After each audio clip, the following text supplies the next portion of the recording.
songs have been heard across the world over the last few years and have been a staple in the indie pop world. They just released their long-awaited debut album, Still Point in a Turning World, today. Catchy tracks and out-of-the-box indie pop. Please welcome Andy from Young Rising Suns. Thank you. Good to be here. I was sent the album. We're obviously recording this a little bit before it comes out, but I've sent it and I'm very excited. And just first of all, congratulations. The last few years, I can only imagine, have been a shit show. Yeah, for real, for real. But thank you. Yeah, it feels good.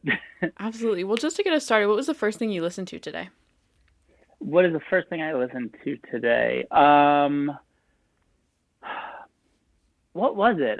It was so we just got back from a Nashville writing trip, and I was listening to a few demos from that. But if you like, the first actual like song that's been released I listened to was "You Get What You Give" by New Radicals. Oh, nice. That's a good one. I've been Yeah, like, that's sort of. oh, Sorry, go sorry. Go ahead. ahead. I was just gonna say that's like my like baseline for like resetting my sonic palette. I always go back to that. It's just like a timeless song that I like kind of have on a loop in my brain at all times. That's awesome. I've been on like a really big Lumineers kick. I like listen to them when I sleep. So when I wake up, they're automatically playing, which is That's like, like a genius way to market if if people can find a way to do that. Yeah. it's I great love to that. sleep. I've been kind of like going back to like mid 2010s, I guess you would call it now. Um like the whole like folk pop kind of revival Yeah. moment with like Mumford and Sons, Lumineers, like Edward Sharpe. But yeah, I there's something about that music that I just keep like being drawn back to, and it Yeah, doesn't I get old never for me. listened to it back in the day because at that time I was like angsty teenager in middle school. Yeah. So it was like Sleeping with Sirens, like all of Oh yeah. those like type of bands. Mm. So now that I'm listening to it as an adult, it's been really fun. And there's like this small band from Orlando that have been like crazy on TikTok called the 502s. They Mhm. very much have that energy, and it's been really fun to like listen to them because they're like all of it's like current music. Not that that makes a Yeah, difference, but that's awesome. That's yeah. cool. So I kind of want to ask, I asked this question in a lot of interviews just because I love hearing about this, but other music scenes when you are kind of growing up and like starting in a band are very different, and it always is like locational. And growing up outside of DC, there was a lot of hip hop, punk, and then like go towards Baltimore, it's a little different. And you guys are originally from Red Bank, and Mhm. one of my best friends is from Red Bank, and Oh, she has awesome. said Love nothing it. about a music scene there. So I'm very curious of what that looks like for you guys. So it's funny. I grew up in Columbus, Ohio, but just from knowing these guys for as long as I've known them, I feel like I've kind of been really immersed in the like New Jersey music scene. And growing up, even in Ohio, there was a label called Drive Through Records, which was Yeah.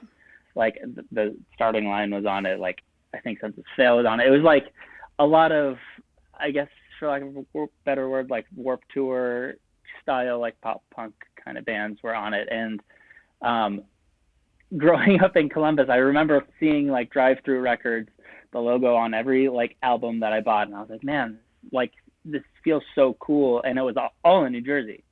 So I've gotten to hear a lot of stuff firsthand from the other guys in the band about like how cool that was to be a part of. And like Bamboozle was such a huge Jersey thing.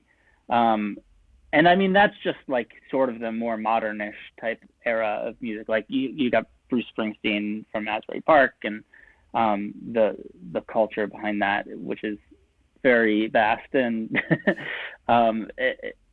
cool to dive into. But yeah, there's a very rich history, and you can kind of like pick the um, things that you like, whether it be like Bon Jovi, Frank Sinatra, or Bruce. There's a lot to pick from. Heck yeah. And for Columbus, what did that look like? I know that like as of right now, the big one that would everybody would say would be 21 Pilots. So how was that Totally, for you growing up? totally. Yeah, I went to. I guess we weren't like rival high schools with Tyler, but like we were probably like 20 minutes away from each other. Hmm. Um, and I don't think we ever met, but we were like around the same age. Um, but in Columbus, it was like a lot of the a lot of similar stuff to what was happening in New Jersey with like the kind of like Warp Tour scene. That's where I found myself. Um, listening to like Blink 182. That's the reason I started playing guitar. And it kind of just evolved from there. But yeah, that's kind of where I got started. And do you think that like the music scene around you kind of, I mean, obviously like listening to Blink you said was what made you start guitar, but the music scene and like what people around you listen to that kind of shaped the music that you wanted to make and that you make today? When I was growing up, no, I was I was a little bit of a not an outcast in my high school, but they did write an article in the school newspaper about me wearing girl jeans. Um, so I was a little bit of a black sheep, I guess you could say. But I don't know. I found like a cool community in Columbus of like-minded people that were into the same kind of music that I was, and that like certainly helped me feel like I had like a home. Um, where as at school I didn't feel like that at all. Um, Nowadays, I think we're like kind of split between New York and New Jersey, and it's weird. I feel like cultural influences um, don't present themselves quite as much now with the modern era of music and the internet because everything is just kind of like jumbled together. Yeah, I mean, you see that in like genres of music. Everything Yeah. is a little like genre fluid now, which is awesome. There are really like no rules, and that's pretty cool. Um, but I think like New Jersey and New York have helped kind of shape our sound a little bit. Heck yeah. I think a lot about like when you said Outcast. When I was in elementary school, I started listening to Fall Out Boy because my brother had a CD that I'd stolen and it was from under a cork tree. And here I was, whatever age you are in third grade, 8, 9 or so. Yeah. And Uh-huh. I had drugged my mom into Spencer's to buy me a Fall Out Boy messenger bag that was like this I ugly love it. brown, and like all of these other like kids my age are wearing like High School Musical t-shirts. Yeah. And like I think that like even now like I think about that just as such a core memory for me because it was like, oh, I probably should have been so bullied. Like the people in my school would have fully bullied me if I was paying enough attention. Yeah. It's It's really brutal, man. interesting. Kids are brutal. Yeah. I don't know. I think like that stuff, those moments that you go through when you are getting pushed around a little bit because you're a little different, only toughen you up. Yeah. So before we get into the new album, last year you guys released Swirl. How was the release? What was the recording process? Was this a pre-COVID project? Was this during COVID? What did that look like for Swirl? Um, so we had started another entirely separate project from Young Rising Suns, and um,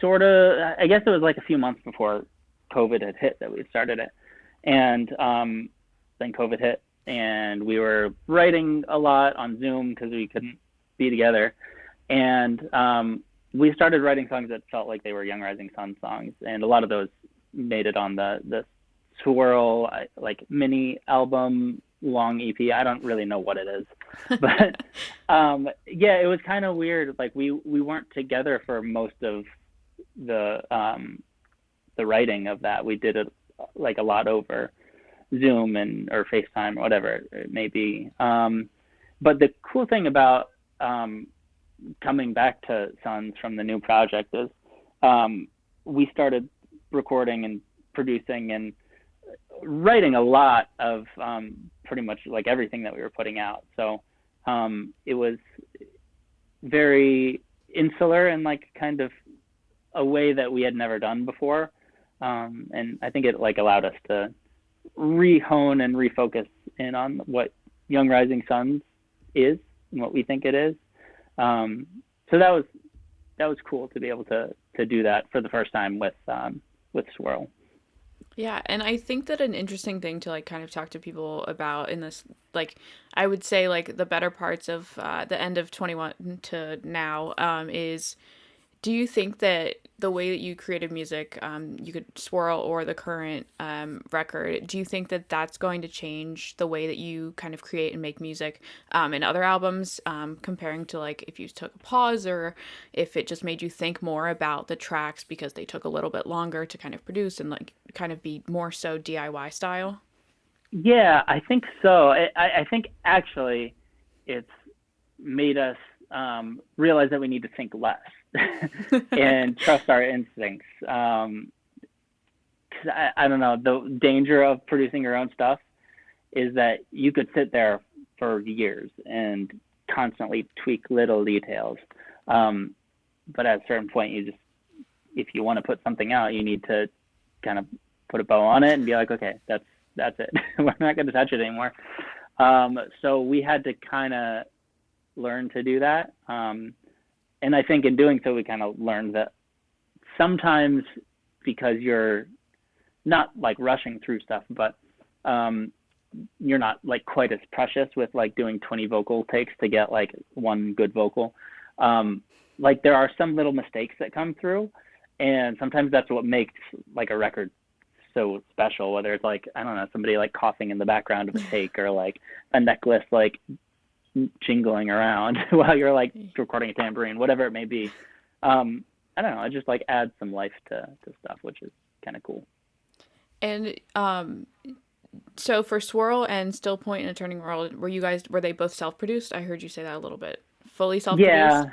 yeah, there are a couple songs that we co-produced with a few folks, but for the most part, it's all us. Wow, that's awesome. And Yeah. so I love looking at producers and kind of their pipelines and how, like, I mean, it all started with me finding out who Jack Antonoff was and like the whole thing, Yeah. like, because I love Bleachers and then going through that. So I think Hmm. it's really interesting. Is there any producers that, I mean, even though that you guys are freaking killing it and self-producing, but that you would love to work with in the industry at the moment? Oh boy, I mean, there's so many. I've always really loved Mike Crossy. Hmm. He actually mixed a few of our records years ago, and he's so talented. I love Jack Antonoff. He's insanely versatile and can jump around, and like his music knowledge is so vast. Yeah. Um, we got to work with some. We just got back from a Nashville writing trip and Hmm. got to work with some really dope producers down there. This guy, Tog Salter, Salter, I think his last name is. Really talented dude. It's kind of cool to like jump in and do like a day with various producers. Kind of like collaborate and take little pieces of what each other do and figure out a way to, use it in the future down the road. So, yeah, those are a few. There's so many though. Yeah. It's like pick your There's so favorite many that artist are of all time, so right? much, yeah, that are so much better than I am too. I don't know. I kind of stumbled upon producing, and it's just kind of like a lot of happy accidents. So I don't really know what I'm doing. I just kind of guess until something sounds good. So Well, the record sounds great, so you did a thanks. great job. Good. It's I good to can know. confirm. Thank you. Um, so in the quote of one of your press releases, you guys mentioned Steve's parents' basement. So I would kind of want to think about, you guys have been kind of had a crazy past already, and knowing what you know now and spending the last couple years in the industry, what is something you would want to tell your younger selves in Steve's basement, parents' basement?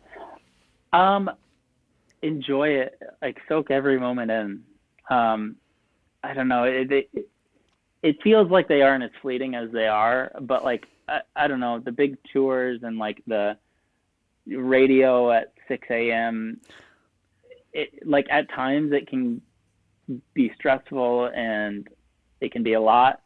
And there were moments where we were kind of like at each other's throats a little bit, and um, I don't know, we're like brothers, so we like fight like brothers.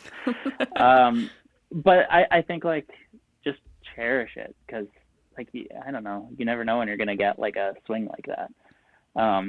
That's the biggest thing, I think.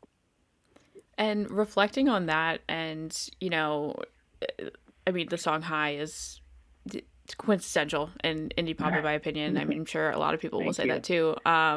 And like, I guess like reflecting on the industry and kind of the ups and downs of that, I feel like there's a lot of that in the record. So can Hmm. you kind of talk about kind of exploring those emotions, and then just kind of like putting those into songs and kind of translating that in your best way? Totally. Yeah, totally.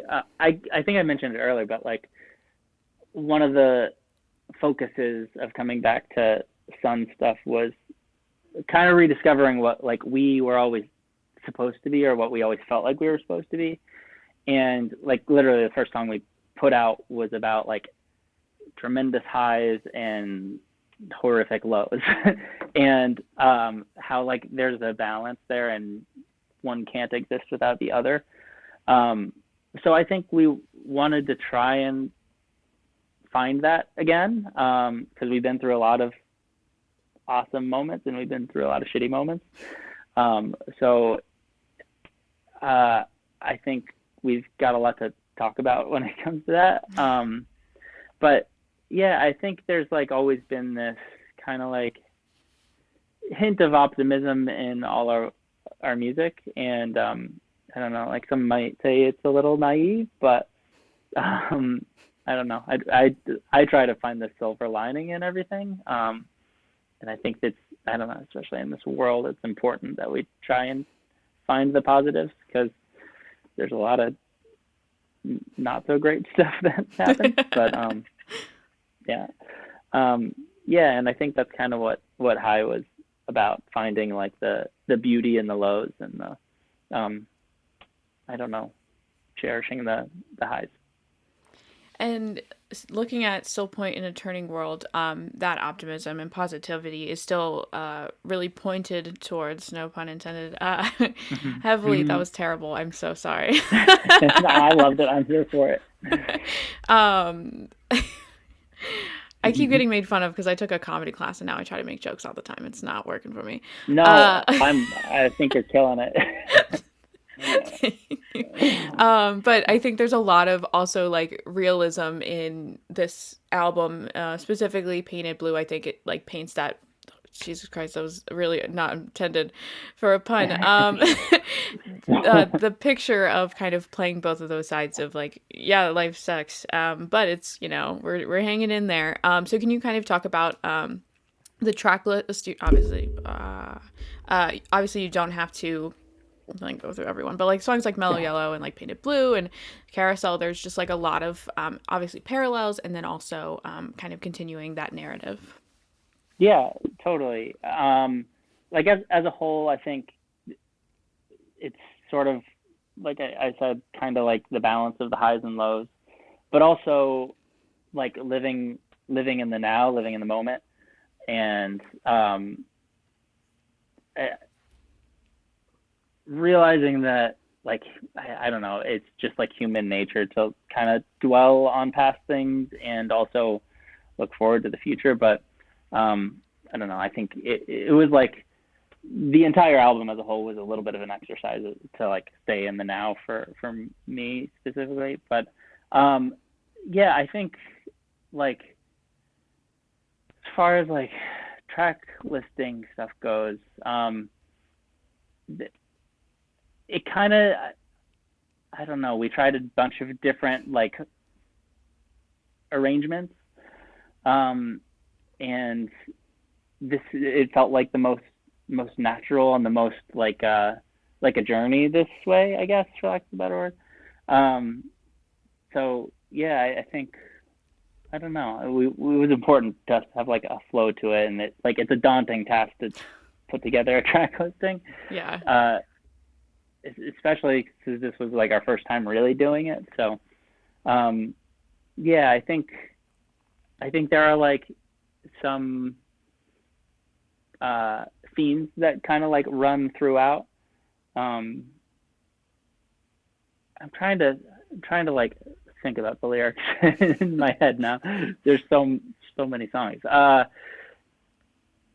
Yeah, I think like Passenger was like very specific nod to like being in the now, and that was sort of why we wanted to start off with that. Yeah. Standing is kind of like about the crap that we went through, and making it out on the other side, and like I don't know how, like we're still here, but we are. And that's pretty cool. What is track 3? All right. Yeah. So, a similar theme there. Like, I don't know. The world is like shit sometimes, but like we'll be all right. It's all good. Also, you don't have to go through everyone. I didn't want to pressure you to like say Yeah, every no, single no. song in order and why it was. I mean, you're more than welcome to, but I did Yeah. want to. No, I think I would lose my way at a certain point. So we'll go through those 3, and we'll leave it at that. But yeah, those are sort of the themes that like kind of run throughout. Yeah, absolutely. And I think Passenger was like a perfect one to just kind of set the tone. Number one is the first track, and then also as the lead single, Hmm. and the current single at the moment. So looking at this record and everything about it, what are 3 words that would describe it? If anybody would, if this is a pitch, what are 3 words to describe? Um, I would say optimistic. Um, I want to say fast paced. I don't know if it is. Like we always focus on tempo and like keeping things upbeat. I don't know if this actually is though, but I would use that. I would say it. Um, and then I think grounded, because we just, I don't know. I think we've really found what we are as a band. I really like that the word grounded because I think that like when I think like thinking about positivity and optimism, there's so many ways you could do that and do that wrong. And not Hmm. to say that like everybody like but toxic positivity is like painful to say Yeah. the least, and I think that you guys play that very well, and like not doing that and being Yeah. able to describe all of these things and all of those themes throughout the record. And then in quote, I believe you said it could have been somebody else. I don't think there was a name on it. Maybe I'm wrong. About Passenger, it can feel like sometimes life is out to get us, but writing the song served as an exercise. When you're writing and kind of producing and doing all of these things, is there typically a ritual that is kind of like your way to unpack? Because when I think about like music, like I listen to so much, and like being able to like kind of create my own space in that, I feel like would be very difficult. Yeah. It has been tough. I think we're like starting to get into a rhythm. I find it difficult to write and also produce at the same time. So like we've kind of found that our best rhythm is writing a song and getting like a demo version, whether it's like just a piano and a vocal, or like a voice note of me singing and playing. Um, it's just like sort of like a blank canvas where we can kind of like let our imaginations play a little bit, and um, then it's exciting to produce it, because the like, I don't know if I want to say like the hard part is already done, but like you get to use a different creative side of your brain, I guess. Um, but in terms of like starting stuff, I kind of like you said, unpacking, because there's like, I don't know, my brain is like so scattered all the time. I kind of like, uh, I kind of just like word vomit a lot, and Steve, our drummer, is very good at like collecting the vomit and like arranging it nicely so it doesn't sound like vomit. Sorry, that is a horrible uh, uh, I've probably heard worse. way to use symbolism. But yeah, I think like we have a nice balance of doing that. But yeah, it's tricky. Sometimes you don't, like, you write a song and you don't know what it is or why you're writing it, and then you finish it and you're like, oh, I get it. But yeah. And I kind of want to pick your brain in kind of a more general sense, because you have the experience that you do, and the music industry has evolved and changed in so many ways in the last 2 years, let alone 3, 4, 5, 6, so forth and Hmm. so on, obviously. Um, in your opinion, obviously, this is just your personal opinion. You don't have to answer it in a way, whatever. Hmm. TikTok and music discovery has just evolved so incredibly in the last couple years. I mean, like half of the music I get now is from my Discover Weekly. And I'm like, Hmm. I no longer have to search for music, essentially. I have to just open Spotify and Spotify says, hey, you like these because you like these songs. For you guys coming back and kind of doing this revamp, refresh, and just kind of being who you are now, what has been the struggle for you guys, and what are your thoughts, like, kind of trying to play that and, like, kind of, like, thinking the way that, I guess, I don't want to say marketing because I feel like that's a bad word, but, like, Yeah, no, I know what you mean. It's actually been like it's been easier because Young Rising Suns is something that kind of already had like a baseline and mhm, existed. So like as far as like Spotify, for example, right. like we kind of already had existed in the like algorithmic Spotify world. So like landing in people's daily mixes or Discover Weeklies, whatever it may be, we were kind of like already in that. Um, the TikTok stuff is weird. I That's exactly right. I Yeah. yeah, I mean I don't know what else there is to say. No, it's an incredible discovery tool, and like I don't remember there ever being a like platform that existed like that where people can like just find you so organically and so out of nowhere, and that's really cool. It's just there's like so many lanes on TikTok, and like finding your lane and where you fit in has been kind of difficult and tricky. And I don't know, we're like not going to do dances on TikTok, but I know it's a lot more than that. But um, yeah, I don't know. I That's been like our tough. I don't know, the tough thing for us. I prefer to much more to just like sit down and talk to somebody, Yeah. but I know that's like not really the world we live in right now. So yeah, It's it is what it's it is. it's fascinating, and a lot, probably like 3 to 4 different bands that I've talked to have been of the TikTok.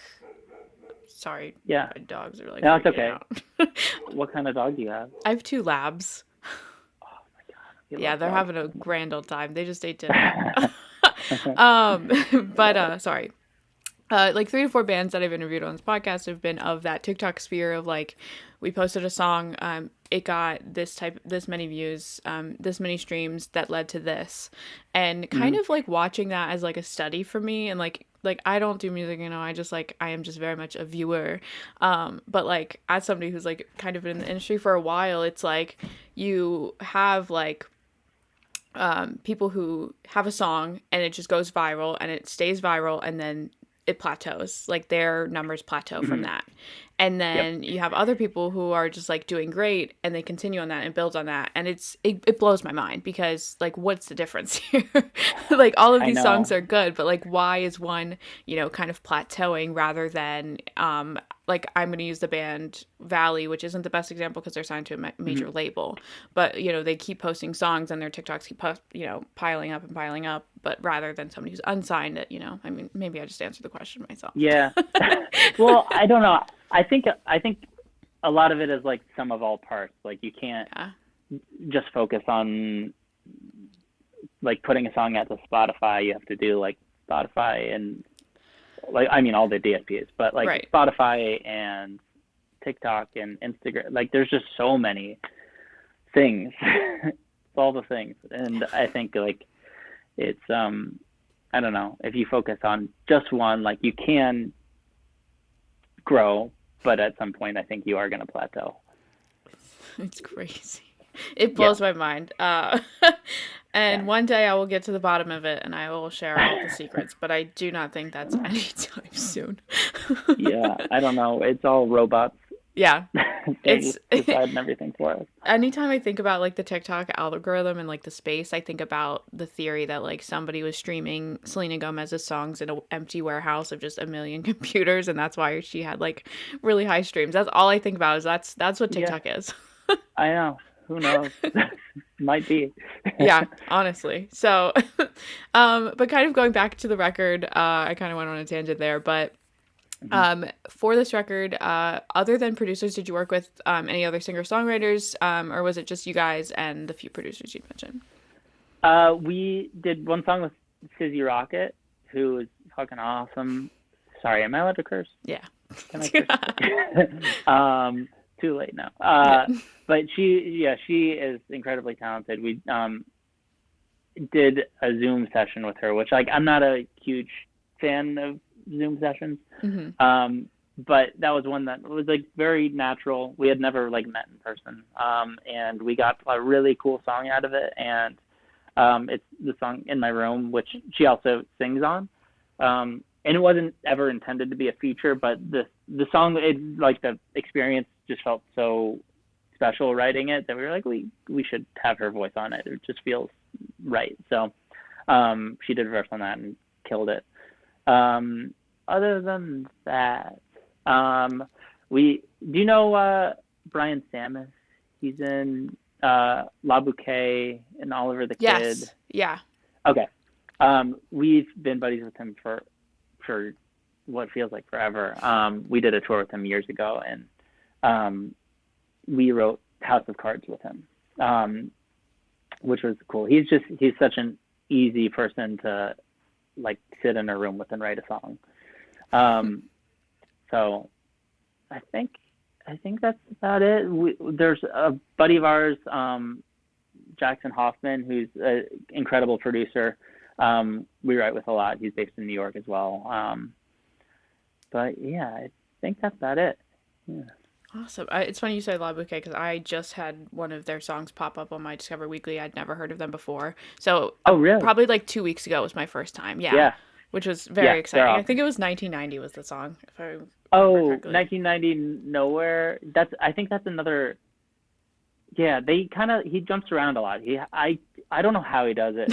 He's like so good at multitasking things. I like we have one project and I'm like I can't keep my head It's on too straight. much. So yeah, I- good for him. He kills it. And kind of rounding out looking at 2022, obviously the album is dropped as we're dropping this, not as we're recording this, but the album is dropped. What can we look forward to in the next couple of months? Does it look like tours, more visuals? What does that look like? Yeah, hopefully a lot of touring. Time will tell. Maybe there will be more details by the time this is airing. But we have like a wealth of new music beyond the album. Just because like in the absence of touring, we're like, I guess we'll just keep writing songs. So, Yeah.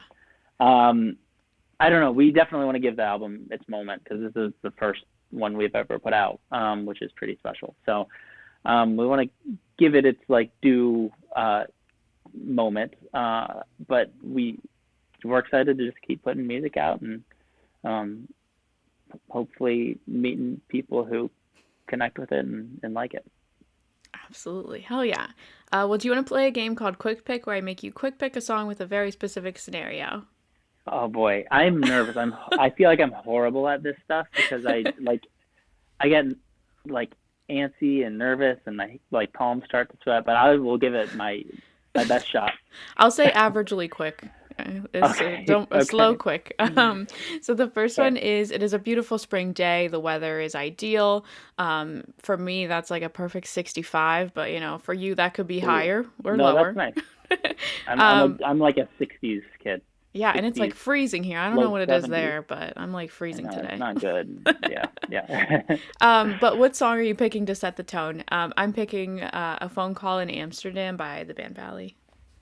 Oh, I would go Emoticons by the Wombats. That's a great one. That was a Yeah. quick one. All That, right, all right. yeah, yeah, yeah. Uh, the second one, you are drafted into your favorite sport, whatever that looks like, and you get to choose your walkout song. What song are you picking? I'm picking Power Over Me by Dermot Kennedy. There's a couple versions of it that it could go with, so it could go a little EDM-ish or just like the Yeah, full acoustic. So I whatever I'm like feeling that. that day. I don't know if this is a very sporty one, but like it gets me fired up. Sam Fender, get you down. Get you Is down, that what yeah. it? Yeah, that song amps me up. I love it. I That would like. entire album is just Oh, absolutely so good. incredible. He's amazing. I did just discover him for TikTok reasons, of course. Yeah. Because the See, seven, TikTok's doing its job. Yeah. I know. Sometimes I'm like, It's easy to hate on, but like but I otherwise will would look we at know it for these three people? hours a Yeah. day. Yeah, oh yeah. And then the last one, you are on the way home from a terrible date, and you're driving the person back home, and you have the aux, and you have to cut the Man. silence. What song are you picking?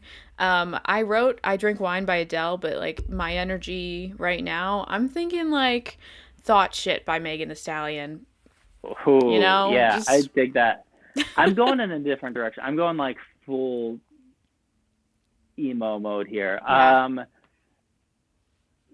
Phoebe Bridgers, The End. Yep. Or This Is the End. This is the I think end. it's. The end. This I is know the end. exactly which one you're talking about, but I don't know which one You, is the proper. yeah, yeah. That feels like the right kind of like build into like pure chaos. Yeah. So like a I love terrible date. asking that one. I think that everybody has such different answers because you could literally go anyway. Somebody I think Oh my last gosh, week yeah. said like just straight elevator music. Just find elevator music on Spotify and just that's it. I love that. That's a good answer. The pure Smooth chaos. jazz would be a fun one too. Yeah. Just popping on some smooth jazz. And like depending on how terribly it went, you could literally make them think you're a psychopath and put on like I don't know, the insane Oh clown yeah. posse or something. Oh my gosh. Yeah. Yeah. Totally. Yeah. There's so many ways you could go with that. I think I would stick with Phoebe though. That's a good one. That's a Keep really it good one. nice and sad. Yeah. Well, I have one more question for you. Musicians Hmm. have the ability, either smaller or larger, to leave a platform. Or, well, let me rephrase that. I read that so wrong. Um, musicians have the platforms to leave a mark on the world, either smaller or larger. As a band and as a person, what is the mark that you want to make? um, I think it's just giving people like a safe space and like a place where they feel understood. Um, like growing up, I think all four of us kind of had the same experiences where like we felt a little lost in our like day-to-day real normal lives and found music and like felt like we had a home. So if we can do that for other people, like that is plenty for me. Absolutely. And I think that that is like the whole reason music exists is like to be able to connect people in ways that, Yeah. regular words can't, for Oh lack yeah, of better terms. absolutely. So. Yeah. Yeah. Well, Andy, Young Rising Suns, thank you. Congratulations. Stream still a point in a turning world today. Very exciting. Hmm. Congratulations. And thank you so much for chatting Thank with you. us today. Yeah, thank you for having me on.